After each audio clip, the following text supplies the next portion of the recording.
Hi, Tony's right. I look a fucking mess, don't I? Yeah. So I'm like, I ain't got the little headband. It's just a mess over it. It's a lot going on. Just forgive me. Skin looks pretty decent. All right. Anyway, so this is going to be two new books that I got because I got paid. I was like, if I have enough of a cushion, then I can like buy stuff. Anyway, so I bought. Ew, get out of here. Get that off there. A magazine and a new book. So this time I got Writer's Digest, which I'm kind of fascinated by this month because they have in here. Where is it? No, I hate when I have to go through it. Let me find it. Hold on. Okay, so they have some pretty good articles that I'm interested in. So this one is Keeping Media Momentum Beyond the book launch, which is going to be really helpful for me because this is my thesis year and I want to do this. Then we have Using Dialogue in Microfiction, which is something I might be interested in because I just saw a microfiction contest. And then there was another one that I was looking into. I thought, maybe not. This one just seems like a really good issue this time. So, and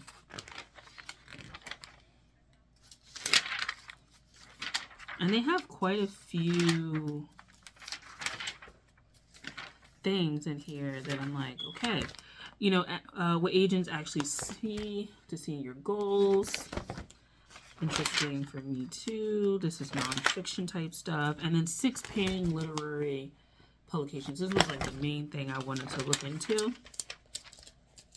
Just to see like what's out there. Because AWP is coming up, so it's kind of like I want to, kind of be in that mind and thinking about stuff. Then we have some competition. So the flash fiction one or the microfiction one I'm interested in. Very much so. And they have these little kind of things. But I definitely am interested in these things here. I really enjoy it. I think that I just want to get my publishing out there, get myself out there into publishing a little bit more, and figuring out some spaces outside of my locality to like attend and stuff like that. And so I'm always interested in this. And fish publishing is something that I've seen before and I am curious about it. And I think leading up into my thesis, I do want to get my name out there just to have my name floating around. So not only is there this book, but there's also some other things going on. And I'm kind of happy about that. Anyway, so there's that. So it feels like this one is like really like career heavy and helpful for me, which, I never really get Writer's Digest. So I'm glad I got it this month. I don't know. It's like, this is March and April's. So it's pretty cool. It's affordable at $9.99. So kind of interesting that Poets and Writers is cheaper than this. But okay. Anyway, the next thing I got is a book and it's called Self-Driving by Betsy Fagan. I want to say Fagan is the last name pronunciation. So I had been looking at this book before, and I don't know, when I picked it up, I was like, I looked at the price and I was like, okay, it's $17.95. But I was like, well, I've wanting to read it for a while, and if I don't like it, I could always like return it. Or I could just like pass it on, like I can always do that.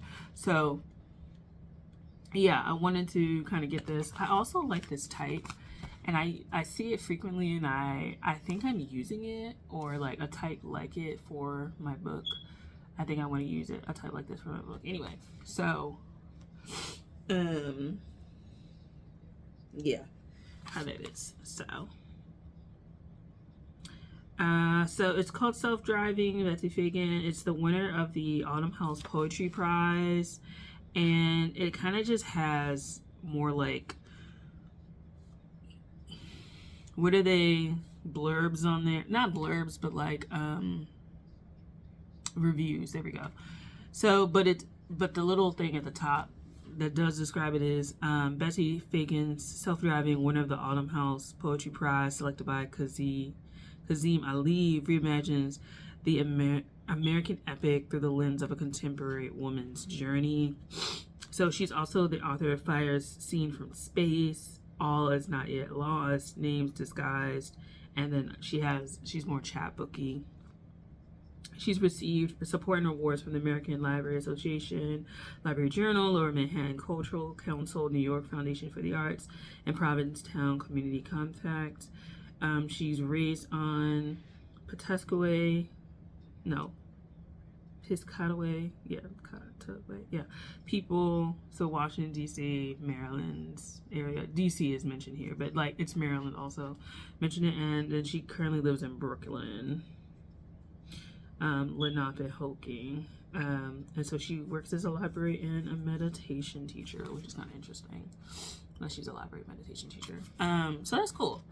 Yeah, I'm excited to dive into both of these. I think this would be kind of my pre-AWP kind of plan, and then this will be like something I read afterwards. An update, I finished my thesis, as in I reached the minimum number that you need. I'm still going to add more to it, but essentially if I wanted to turn this in, I could.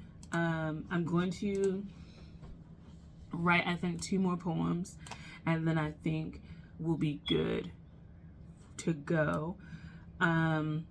So I didn't think I was going to have really long poems, but I have one poem that on an 8.5 by 11 sheet of paper with 1-inch margins is 3 pages. I have another like 3-page poem, or is it 3? 1, 2, 3. Oh, 4. Well, 3.5, but like if you count like actual pages that's going to take up, it's 4.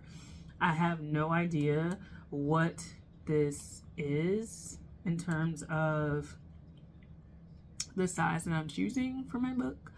So I'm like, oof.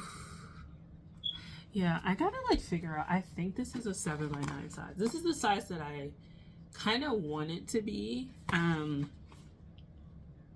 I think it'll be the most accommodating. And actually, I gotta look at their margins and see. Their margin is pretty wide. Because we have to like pick margins and stuff like that. And so I picked a pretty. I think I picked. And so the thing about book making, in terms of like an online document and stuff like that, like InDesign, is that like you don't have to have, I know we have like 1/2 inch or inch margins. You can change and make the margins anything that you want. But you have to kind of like accommodate for some things. Like if you want to put the title up here, or the oh my god, the title, or oh my god, what the hell? It's like so dark. The title, or like any sort of material, like if you want to put it at the bottom or the side or the top, you can adjust your margins for that. And then a good design tip is also to account for when your book is kind of like, near the end, how much, is it going to pull in? So just like really think about that when you're doing it. But this is a pretty big margin, if you see. This is like 1.5 inches. It's like 1.5 inches of a margin on the outside, and then the inner margin is like 1 inch, I think. Like 1 inch. So with that, I know that I need to adjust my margins. Although this book is going to be pretty thin if I keep this size. Oh, I see. This is a really thoughtful design because my thumb really fits in this space when I hold it. It's literally taking up that whole space. Like, you see? Like, almost. Like, that inch, it definitely is taking in that inch. So I see why they chose to do that. I see why. Like, I see it. And I see it specifically when it comes to my left side taking up a lot more space to hold it than my right. Because my right doesn't, my right is the one that's flipping a lot. So that's kind of cool to like notice. But yeah, this is the size that I personally want. So my spine is probably going to be half of hers. And this is almost 100 pages. This is 95 pages. Like total. Oh wow, this book is cut. What happened here? Did I like slice through it or something in some capacity? I don't know. Anyway, so this is the size for that. But yeah, I'm proud. I made it. Like I said, have two more poems that I think I want to make, and then after that, we should be like good to go. I'm trying to make sure I do it before AWP, preferably today. The day is the 24th, is 2 a.m. But preferably before the end of the day today, or like maybe tomorrow. Fingers crossed. So that's all I wanted to share. New book, new magazine, and excited to read like both of them. Anyway, thanks for watching. I'll talk to you guys later. Bye.